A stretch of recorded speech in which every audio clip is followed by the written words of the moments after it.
ఏపీలో బీఎస్ఎఫ్ జవాన్గా పనిచేస్తున్న సత్యనారాయణ తనకు జరిగిన అన్యాయంపై సోమవారం అంబేద్కర్ కోనసీమ జిల్లా కలెక్టర్ మహేష్ కుమార్ను కలిసి వినతి పత్రం సమర్పించారు. ఐపోలవరం మండలం కొత్త మురుమలకు చెందిన తన ఇంటికి దారి లేకుండా కొందరు అడ్డుకుంటున్నారని ఫిర్యాదు చేశాడు. తనపై గ్రామానికి చెందిన కొంతమంది తప్పుడు కేసులు పెట్టారని సత్యనారాయణ ఆరోపిస్తున్నారు. తనకు జరిగిన అన్యాయంపై విచారణ చేపట్టి న్యాయం చేయాలని జిల్లా అధికారులను కోరారు. బీఎస్ఎఫ్ జవాన్ సత్యనారాయణతో మా special correspondent Venkat face to face. Bangladesh border త్రిపురలో బీఎస్ఎఫ్ జవాన్గా పనిచేస్తున్న ఒక జవాను ఈరోజు అంబేద్కర్ కోనసీమ జిల్లా కలెక్టర్ మహేష్ కుమార్కు తనకు జరిగిన అన్యాయంపై ఫిర్యాదు చేశారు. అసలు ఏ అన్యాయం జరిగింది, ఆయన సమస్య ఏంటో తెలుసుకునే ప్రయత్నం చేద్దాం. ఈరోజు మీరు జిల్లా కలెక్టర్ని కలిశారు. మీ సమస్య ఏంటి, అసలు మీ పేరు ఏంటి, ఎక్కడి నుంచి వచ్చారు మీరు? నా పేరు జోగి వీర వెంకటేశ్వరరావు. నేను బంగ్లాదేశ్ బోర్డర్లో డ్యూటీ చేస్తున్నాను. మాది నెగిటివ్ ప్లేస్ అయితే కొత్త మురుమల ఐపోలవరం మండలం. నా సమస్య ఏంటంటే సార్, నేను బోర్డర్లో దేశం కోసం డ్యూటీ చేస్తుంటే మురుమల ఎస్ఐ గారు మా కుటుంబాన్ని అయితే చాలా బాధపెడుతున్నారు సార్. ఒక ల్యాండ్ విషయంలో అతనికి అనవసరం లేకుండా సరైన డాక్యుమెంట్స్ లేకుండా గంజశ్రీ అనే వ్యక్తి కంప్లైంట్ ఇవ్వటం వల్ల అతను పర్సనల్గా తీసుకుని అప్పటి నుంచి నా ఫ్యామిలీని హౌస్ అరెస్ట్ చేసి నాన్న ఇబ్బందులు పెట్టి బయటకు వస్తే ఎఫ్ఐఆర్ వేస్తానని చెప్పి నేను బోర్డర్లో డ్యూటీ చేస్తుండగా నాకు కాల్ చేశారు స్టేషన్ కాల్ చేసి నీ మీద ఎఫ్ఐఆర్ ఫిల్ అయింది, నువ్వు ఆధార్ కార్డ్స్ తీసుకుని నువ్వు స్టేషన్కి వచ్చి ఫార్టీ నోట్సులు తీసుకోమని నాకు ఏఎస్ఐ గారు రాయుడు ముచ్చలరావు గారు కాల్ చేసి మాట్లాడటం జరిగింది సార్. మీ మీద ఎవరు కంప్లైంట్ చేయారు, పోలీసులకు కానీ లేదంటే అధికారులకు కానీ? Ganja Srinivas sir. Already complaint first ఇద్దరు వ్యక్తులు ఇచ్చారండి కంప్లైంట్. గంజా శ్రీనివాస్, విత్తనాలు నాగబాబు అనే వ్యక్తులు ఇచ్చారండి కంప్లైంట్. నేను నాగబాబు అనే వ్యక్తిని అడగగా అతను నేను ఇవ్వలేదని చెప్పగా ఆ కంప్లైంట్ మళ్ళీ రిమూవ్ చేసి గంజా శ్రీని సింగిల్ కంప్లైంట్ ఇచ్చారు సార్. అది కూడా తెలియవలసి ఉంది సార్. దానికి కూడా రవీంద్రబాబు గారు సమాధానం చెప్పాలండి. ఫస్ట్ ఇచ్చిన కంప్లైంట్ ఫాల్స్ అయినప్పుడు నెక్స్ట్ ఇచ్చిన కంప్లైంట్ ఎలా తీసుకున్నారు అతను? ఫాల్స్ కంప్లైంట్లు ఇచ్చారు కదా, మీ ఉన్నత అధికారులు మీ చర్యలు తీసుకున్నారా? లేదు సార్, నాకైతే బోర్డర్లో ఎలక్షన్ డ్యూటీలో ఉండగా వీళ్ళు చెప్పారండి. నేను బయటకు వెళ్ళగానే మా సార్, నువ్వు డ్యూటీలో ఉండగా నీ మీద ఎలా కంప్లైంట్ చేస్తారు, నువ్వు వెళ్ళి పర్సనల్గా ఎస్పీ గారిని కలిసి నేను లెటర్ ఇస్తున్నాను కదా, డ్యూ లెటర్, ఆ లెటర్ తీసుకుని ఎస్పీ గారిని తీసుకెళ్ళి నీ ప్రాబ్లం ఎస్పీ గారికి ఎక్స్ప్లెయిన్ చేయమన్నారు సార్. ఆ విషయం ద్వారా నేను డిఎం గారిని కలవడానికి వచ్చాను సార్. డిఎం గారిని కలిస్తే అతను సాల్వ్ చేస్తానన్నారు సార్ 2 daysలో.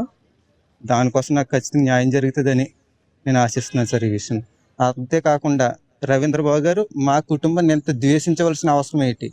ఒక జవాన్గా నేను నా కుటుంబం కోసం ఎంత ఇబ్బంది పడ్డా నాకు తెలుసు సార్. నేను డ్యూటీ ఏమో దేశం కోసం నేను డ్యూటీ చేస్తున్నాను. ఇతను నా పర్సనల్ కుటుంబాన్ని, నా వ్యక్తిగత విషయాలు తీసుకొచ్చి గ్రామం కాకుండా సార్ అది మండలంలో పెట్టేసి నేను తప్పు చేశానని నా ఎవిడెన్స్ ఉన్నాయంటండి అతని దగ్గర. నేను ధర్నా చేశానని, ఇంకోటి చేశానని ఎవిడెన్స్ ఉన్నాయంట. ఆ ఎవిడెన్స్ వేసుకుని మా కమాండెంట్కి ఎక్కడి నుంచి లెటర్ పంపుతారంటండి. అప్పుడు నా జాబ్కి తీసుకొస్తుందని రవీంద్రబాబు గారు అంటున్నారు. అసలు ఏం జరిగింది ఏంటన్నది కూడా రవీంద్రబాబు గారు ఖచ్చితంగా నాకైతే క్లారిటీ ఇవ్వాలి సార్. అతనికి నేను ఒక సబ్ ఇన్స్పెక్టర్ అన్న అహంకారంతో మా చెల్లి గారిని, మా తమ్ముడిని, ఓల్డేజ్ ఎవరు వచ్చినా సరే సార్ మా మాట వినకుండా అతనికి మరి ఏ విధంగా పైనుంచి వచ్చినాయి ఏంటన్నా మనకు తెలియదు సార్. అది అతను ఎందుకు ఎలా ప్రవర్తించారు అన్నది కూడా ఖచ్చితంగా నాకు చెప్పాలి సార్. అలాగే నేను దేశం కోసం నేను చేస్తున్నప్పుడు అతను నా కుటుంబాన్ని ఎందుకు గ్రామం బహిష్కరణ చేశారు, నా వెనకాల గ్రామం రావట్లేదు అంటున్నారు. ఈ విషయాన్ని అతను నాకు ఎవరు చెప్పారో కూడా చెప్పాలి సార్. అతను నా వెనకాల గ్రామం లేదు అంటున్నారు. గ్రామ బహిష్కరణ చేయారు మీ కుటుంబానికి ఏమన్నా? సరే, డైరెక్ట్ ఎస్సీ గారు చెప్తున్నారు నీ వెనకాల గ్రామం లేదు, నీ వెనకాల గ్రామం రాదు, ఎవడు రాడు. ఏ స్టేట్మెంట్ ఇచ్చినా స్టేషన్ నుంచి నేనే ఇవ్వాలి నీ పేరు మీద. నువ్వు ఎక్కడికి వెళ్ళి ఏం చేసుకున్నా నేనే కంప్లైంట్ ఇస్తాను కాబట్టి నువ్వేం చేసుకో, ఎవడు నాకు చేసేది లేదు, నేను భయపడవలసిన అవసరం లేదని కూడా రవీంద్రబాబు గారు డైరెక్ట్ చెప్తున్నారు సార్ ఆ స్టేషన్లో. అయితే జిల్లా కలెక్టర్ని కలిసారు కదా మీరు ఈరోజు, ఆయన ఎటువంటి హామీ ఇచ్చారు మీకు? కలెక్టర్ గారు అయితే అన్నారు సార్, అది ప్రాబ్లం ఏంటంటే ఇలాగ చెప్పి సార్ మాది సైట్ ప్రాబ్లం అని చెప్పగానే అతను ఎంఆర్ఓ గారితో మాట్లాడటం జరిగింది సార్. అతను ఒక 1 daysలో నాకు సొల్యూషన్ వస్తుందని చూస్తాను సార్. నా ప్రాపర్టీ సార్, అది మా తాతగారి, మాది, మా దాంట్లో మా స్థలం మాకు అప్పగించమని నేను కలెక్టర్ గారిని కోరడం జరిగింది సార్. దానికి అతను స్పందించి కలెక్టర్ గారు కూడా ఫేవర్గా చేస్తానన్నారు సార్. తప్పులు తెలుసుకుని మీకు న్యాయం జరుగుతుందని మాట్లాడటం జరిగింది సార్ కలెక్టర్ గారు. అది కాకుండా సివిల్ మ్యాటర్లోకి ఎస్ఐ గారు రావాల్సిన అవసరం ఉంది సార్. నాకు ఫస్ట్ అది ల్యాండ్ అన్నది వస్తుంది రాదు, పక్క సరిహద్దు దారితో రవీంద్రబాబు గారు కట్టించవలసిన అవసరం ఏమొచ్చింది. ఇద్దరు సరిహద్దుదారులు గొడవ పెట్టి ఒకరి మీద ఒకరు వేసి BNCC 164 సెక్షన్ తీసుకొచ్చేసారు సార్. అక్కడ ఎటువంటిది లేదు సార్. గ్రామం చాలా ప్రశాంతంగా ఉంది సార్. అది అక్కడ కూడా గొడవలు జరిగింది సృష్టించి ఇతను అధికారం అతని చేతిలో ఉంది సార్. ఎస్ఐ గారు ఏదైనా చేయొచ్చండి. అలాగే గ్రామ పెద్దలను భయపెట్టి గ్రామ పెద్దలను తిట్టి పక్క సరిహద్దుదారుని రెచ్చగొట్టి అతని చేత దగ్గరుండి దారి కట్టించి మా ఇంట్లోకి వచ్చి కుళాయి పైపులను పగలగొడేసి వాటర్ రానివ్వకుండా గేట్ బయటకు వస్తే ఎఫ్ఐఆర్ వేస్తానని చెప్పి ఇంటి చుట్టూ కాంపౌండ్ హాల్ చుట్టూ మొత్తం క్లాత్ కట్టించారు సార్ దగ్గరుండి. అతను గేట్ బయటకు వస్తే మా వాళ్ళ మీద ఎఫ్ఐఆర్ వేస్తానంటే దానికి నేను భయపడి మా వాళ్ళు ఎవరిని కూడా గేట్ నుంచి బయటకు రానివ్వకుండా కాంపౌండ్ హాల్ దాటి వెళ్తున్నారు సార్. చిన్నపిల్లలు ఉన్నారు, వాళ్ళు కూడా అటే తిరిగి వెళ్తున్నారు సార్. నిజంగా ఎక్కి టైంలో వాళ్ళు పడిపోయినా కూడా ఏ ఎక్స్రే అయినా ఇదికైనా కూడా ఎవరు సమాధానం చెప్తారు సార్. నాకు చిన్నపిల్లలని దాడి లేకుండా 1 month నుంచి సార్ వాటర్ కూడా లేదండి మాకు ఇంటికి ఫెసిలిటీ. అతని కోసం ఎంఆర్ఓ గారిని ఆదర్శించారు. మా చెల్లి గారు వెళ్ళి ఎంఆర్ఓ గారితో మాట్లాడారు.